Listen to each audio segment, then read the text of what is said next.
Welcome. Well, you are at home with Jim and Joy, and you are an important part of our EWTN family. And we're so delighted that you've welcomed us into your home. We certainly would love to hear from you. So send us an email with your question or your comment to jimandjoy@ewtn.com. And today, we're so excited to have Alison Centofante joining us.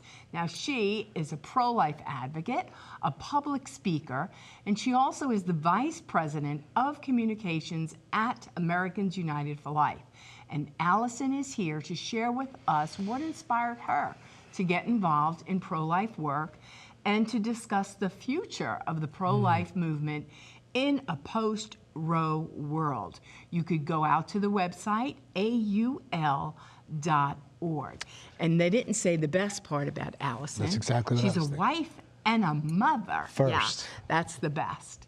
And so she's going to share with us the great work, then the platform that God has given her to share from. She also was our banquet speaker this year, back in November of 2024. So, and she did an outstanding job.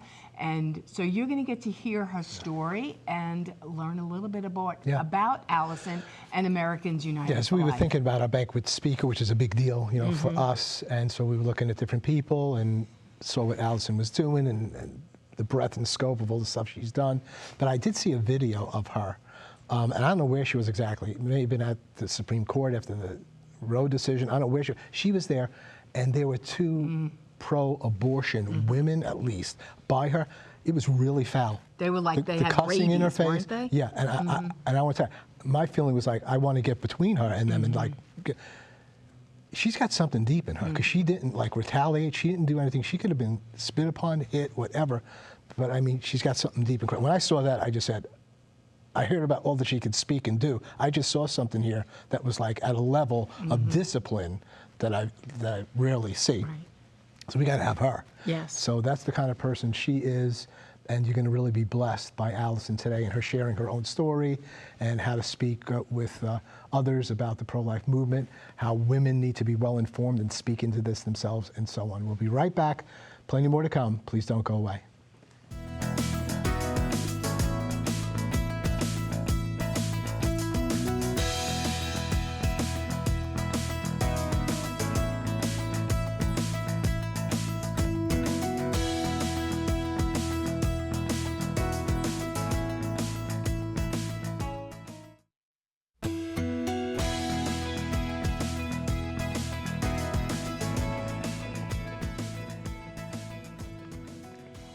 Welcome back. Well, we're thrilled to have with us Alison Centofante. She is a pro-life advocate, a public speaker, and Vice President of Communications at Americans United for Life. Alison is here to share with us what inspired her to get involved in pro-life work and to discuss the future of the pro-life movement in a post-Roe world. Go out to the website, aul.org. Well, Alison, we're excited to have you again. Aw, thank you for having me. We just were with you in November when you did an outstanding job being our banquet speaker. Thank you. It was a wonderful banquet, so thank you. It was. You planned a beautiful banquet, and everyone should go next year. It was great. Yeah, it was a lot. It's like throwing a wedding every year. I bet. Yeah, but it's over now. And so here we are, and we want you first to tell our family a little bit about you, and then what got you involved in this work. Thank you. Well, it's the privilege of a lifetime to get to talk about the work that I'm involved in saving innocent life and helping women avoid abortion or heal from abortion. I was a young girl when I first found out what an abortion was. I actually found out, interestingly enough, from my dad telling me that he had been through one before he was saved, and it just put me on a trajectory, I think, to care deeply about the lives lost. And since then, I've met hundreds of women who have shared their personal stories with me, and you just don't forget. They don't forget what they've been through, why they made that decision. They don't forget that child, and I feel as though I carry those stories with me in the work that I'm doing. Abortion hurts women. It always hurts a child. And I look forward to a future where we have no abortion. We end it. It's unthinkable, unneeded, unwanted, and that will be a great future for women. Yeah, and it really is a matter of reviving a culture. And, you know, when Roe fell, I get a lot of people thought, oh, okay, well now abortion is going to be, you know, abortion's going to drop and nobody's going to want it anymore. And we know statistically that that's not true. There are states where you cannot have an abortion, and one of those is Alabama. For that we're grateful. And then there's heartbeat law in some states, but there are some states where it's still unregulated, right? Yeah. Like you can have an abortion up to 9 months. And so it is happening. So we need a revival, and I think the revival has to come. It's important to be involved in the political realm of it all, in the legislative realm of it all, but it really happens heart to heart. You, as a child, hearing a story, and then how that gripped your heart, and that sphere of influence that your father had in your life, and then how God has then sent you out to have such a great influence in so many other lives. Thanks. I hope so, yeah. I mean, I think it's important to understand that what happened in Roe v. Wade being overturned by the Dobbs decision, what it did is return the issue back to the states. And so pro-life states like Alabama and Texas, they sought to protect all children. So they said no more abortion. But very pro-abortion states like Illinois, New York, California said, we're all in. We're going to write it into our state constitution. And we just saw more states do that, even in this latest election. And so the fight continues. That's an important part of this conversation with the pro-life movement is we're not done. The fight continues. We know the other side is never going to give up. They're always going to fight for more abortion. And so we have to be ready and be strategic and looking ahead at what they're doing to help prevent more children being lost. We have over 60 million children that have been lost. That's almost too big of a number to compare it. Just think of one child, and one is too many. And so I really do think God is doing a great work in providing revival on college campuses, in churches across the country. But this is a political battle, like you said, cultural, but it's very much a spiritual battle too. And I wake up, and we had a prayer meeting today actually at Americans United for Life, and we were just praying for all the women that were considering abortion. And so I know that's your heart as well. And so for those listening, there are women in our lives, maybe women listening right now that are in a hard spot considering abortion, and they need to know the love and the resources that are around them. And so that's what I'm dedicated to thinking about, connecting organizations on. There's a great big pro-life movement, and I kind of think about it as different parts of the body of Christ working together. You know, when a woman goes into an abortion clinic, she will likely pass, hopefully, Christians on the sidewalk praying, saying, we're here for you. If you want to create a custom adoption plan, we can do that. That's part of the movement. You've got legislatures talking to lawyers like I work with at AUL who say, okay, how can I find the most protective pro-life law in my state? Maybe I can't protect all the children, but maybe I can put parental consent in place to slow this down, or an ultrasound bill so this woman can see what's happening inside her womb, or a heartbeat bill so she can hear there's a heartbeat there. If we found that heartbeat on another planet, we would rejoice. Let's rejoice in the same way that that's happening within you. And so what is the most impactful state legislation that we can create that will be enforceable, that will be protective for women and children? That's good. There's college campus groups starting up of young people getting a voice around this human rights issue. So I just welcome everyone, get involved. This is a big tent movement, and we need your voice. Right, and those laws saved lives, and we saw them at our center when you had the 48-hour waiting period, or the right to know, where then you were able to really empower the woman with all of her options and all of the truth that was before her, as opposed to going to an abortion clinic, not hearing the full story, not seeing the ultrasound, and having it done that day. The 48-hour waiting period is important because what it does is it slows down that train. The one that is being driven by fear and despair and hopelessness, when they can go into a pregnancy medical center and they're hearing the truth and somebody's throwing them a lifeline and they're saying, wait a minute, maybe I can do this, and trying to lift the veil of deception that she is so saturated in from this culture of death that we live in. Right, right, well said. And we would not be the same country without pregnancy centers. And what people need to understand is that pregnancy centers are under attack right now, legislatively, sometimes physically by vandals on the other side of this issue, and we pray for them and we pray that no one would be hurt.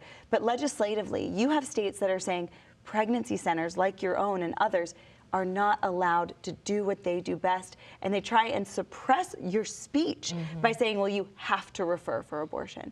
And we've seen that in states like California, and you need attorneys to roll in, pro-life attorneys to say, absolutely not. You cannot force a pregnancy center to refer for an abortion. It's the opposite of what they do. It would be like saying Home Depot, you got to go tell everyone where Lowe's is. Right. No or go way. to McDonald's and say, let me tell you, if you don't want a hamburger, let me tell you where you can get a good hot dog. It's true. I mean, that's absurd. I know, and that's a kind of lighthearted joke, but for real, they are trying to shut down the great work of pregnancy centers. Pregnancy centers in this country outnumber Planned Parenthood abortion clinics by and large, which is wonderful. You guys offer often free or low cost care for women, ultrasounds, parenting classes, diapers, all the things that women need to really feel supported in these very vulnerable moments. And so I just honor that great work. At Americans United for Life, we just started a pregnancy center advocacy hub to allow pregnancy centers to directly contact their legislators when there's a piece of legislation that's threatening them. And so that's been really great. As soon as we hear something is threatening a pregnancy center's right to exist, we are able to call out the forces, the army of workers who understand what work you do better than anyone else, and call their legislator and say, knock it off, shut this down. So we've partnered with CareNet, with Heartbeat International and Lifeline on that, and that's on our website. So if you're involved or interested in defending PRCs, you can do that on our website. Perfect. So you said a lot of important things. You started out speaking about that it's been transferred from federal questions to local questions. And one of the things that Doug Keck, our Chief Operating Officer, shared in one of his shows was he wanted to make sure people understood now that it's back to the states, and when it comes for a time of decision and any sorts of votes, that you are now voting for abortion, personally, or not. When it was federal, there was nothing to vote on. It was like, what laws can we maybe get in at a particular time that the court would consider? He's saying, you have to understand now that it's back to the states, and you're being asked to vote on life and death. You're personally proximate to what's going on here, and you have less mitigating forgiveness situations now. Do you understand? And I guess that's a whole educational thing as well, to understand you're up closer now in this. There's more liability for you and how you decide things. You just can't say, I'm in on this or that, or oh, it's out of my hands. It's to you now. Now with these state ballot initiatives, it's in the hands of voters once again. And so that's empowering in some ways, that you can have an active voice in this. And we just saw in Florida, voters turned out in droves to secure a heartbeat bill in Florida, which is great, but just by the skin of their teeth. And that was a 60% margin, right? Okay. Exactly. So that was a good example of putting it in the hands of voters. It also, the overturning of Roe v. Wade, exposes legislatures who were going to say, oh, I don't know, I don't have a hand in it. Now we can more clearly know where our politicians stand. So people need to pay attention, see how they're voting, see how they're talking about this. In Florida, the example, we knew where Governor DeSantis stood. He talked about it. He led. He was a good messenger. He got good pro-life doctors around him. That was a great case study in how to do a ballot initiative well. But I will say, while it's at the states right now, abortion does have a federal element to it. We are paying for and propping up the nation's largest abortion provider with our tax dollars. That's Planned Parenthood. Abortion is a federal issue when you have our tax dollars going to prop up abortion facilities. So that's one thing we're calling on Congress to do, is defund Planned Parenthood finally of the tax dollars we give them. They should not be allowed to use our money to end the lives of children, to hurt women. And money's fungible, and they're corrupt. So we already know what they're doing there. But also, I look back at the history of the civil rights movement and where we are in history now. Sure, it's at the state level, but we don't wait for all the states to say slavery is wrong. We know that it is wrong to treat human beings a certain way, to degrade them as less than human. And that is what we're doing with abortion right now. We are looking at the preborn child and saying, because of your level of development, because of your dependency, you are less than. And that is not what our law says. Our law says you have an equal right to life, liberty, and the pursuit of happiness. And so that's what we are working on, is allowing there to be the same legal protections that you and I face for that preborn innocent child. And I hope that we get to a place one day where they have the same protection that we do. Well, the thing that we have to be careful as we go forward is this verbal engineering. Because people in Ohio thought they were voting one way and they actually are voting another way. True. Because the devil is the master of deception. So people are like, well, I didn't understand because people were ignorant, you know, and they thought, I thought my yes meant a yes, but it was meaning a no. I know. So that is important, you know, as you move forward with Americans United for Life. And so, because the people need to be empowered with the truth. Yes. Because there is that verbal engineering going on. You're like, and it becomes so confusing. Yes, convoluted. Right? Yes, yeah, yes, and it's yes. just like, I didn't know that was going to happen. So, and we have to pay attention, especially on the legislative aspect with it all. Yeah. So you said a beautiful thing which made my heart happy. You know, we are advancing. We hope and pray that abortions are dropping. We know that girls are doing their homework with their phones. And if I can't have an abortion here because of the gestational age, they know where to go. But there are pro-lifers out in front of those abortion clinics in those states. And we had a beautiful abortion pill reversal because of the pro-lifers that were out there in Georgia. Oh, good. Right? And good. So a woman went in and she was able to get connected to abortion pill reversal because of the work you were doing? Yeah, but she took that first pill. Wow. And then got back in her car and started crying. And the boyfriend was given the pink card, the abortion pill reversal information, and called that 1-800 number for her. She called the doc here in Birmingham, and then he called us. He prescribed her the progesterone. She started it ASAP. That's awesome. The Pregnancy Resource Center's commitment was to scan her for those every week up to the 9 weeks until she was passed and the baby was fine and healthy, and then we were able to refer her to an OBGYN. Good. She delivered a beautiful baby boy. Yay, that's wonderful. See, that abortion pill reversal you just mentioned, though, that is something that the bad actors, the bad politicians would love you to stop talking about.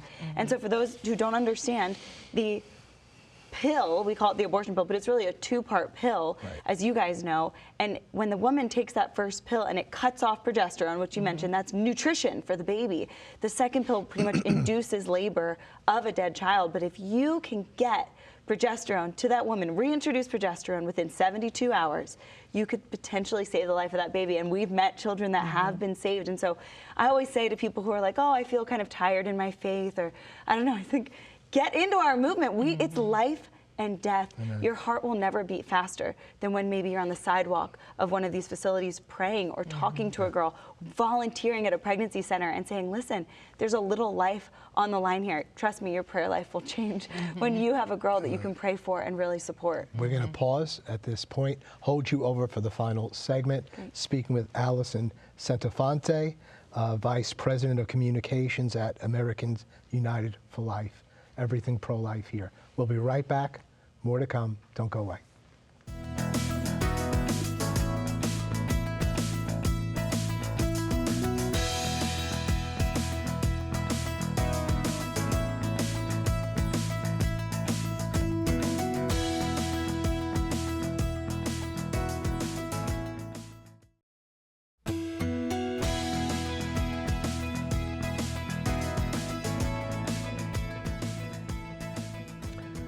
Continuing our conversation with Alison Centofante. I just want to move into this area. I mean, you do so much with legal issues and communications and so on, but communications is just kind of like one-on-one. Maybe best ways to win somebody to our side of things, to the Lord's side of things, or maybe it's confrontation and how to handle that. So conversations personally. That's a great question, and I've dealt with it. We all, if you're in the movement, you deal with it online, in person, family members disagreeing with you. I will say I think finding common ground is extremely helpful. I will often hear from someone who's concerned about women dying. They'll say, well, I can't be pro-life because I don't want any women to die. I think that's awesome. Me neither. Me neither. So let's go there. You know, why do you think women will die? And Jesus was a great example of this. He asked a lot of questions before he started explaining. So why do you think women will die? Oh, I read a story about it. Okay, let's talk about that. I don't want women to die either. I want them to have the best care, best maternal care, and after. I care about the woman in the womb and the mom. So, oh, really? You do? Yes. And then now all of a sudden we're having a conversation. We're on common ground. So that's one tip. If it's a more hostile conversation, which you mentioned a video of me at the Supreme Court, I was getting berated. It didn't look like a conversation. It didn't. That was not common ground. This woman, though, I could tell immediately was hurting. Oh, yeah. She came up to me. I was holding a pro-life sign, and she berated me, and I just saw a lot of pain in her eyes. And it's really important in the work we do to stay very, truthful, but also very loving. Because there are so many people that are hurting. And that woman who said right there, she said, I needed my abortion. I knew that that anger was coming from that place. Wow. And so just by the Holy Spirit, I was able to stay calm and see her the way God sees her, like a hurting woman. And so hurting people hurt people. And I mentioned to her then and in an interview on Tucker Carlson after that, I pray for her healing. And I have to say that today. I'd be remiss if I didn't mention, there is healing for all who have experienced abortion. Women who have walked that path, men who have maybe stood idly by or actively participated like my own father.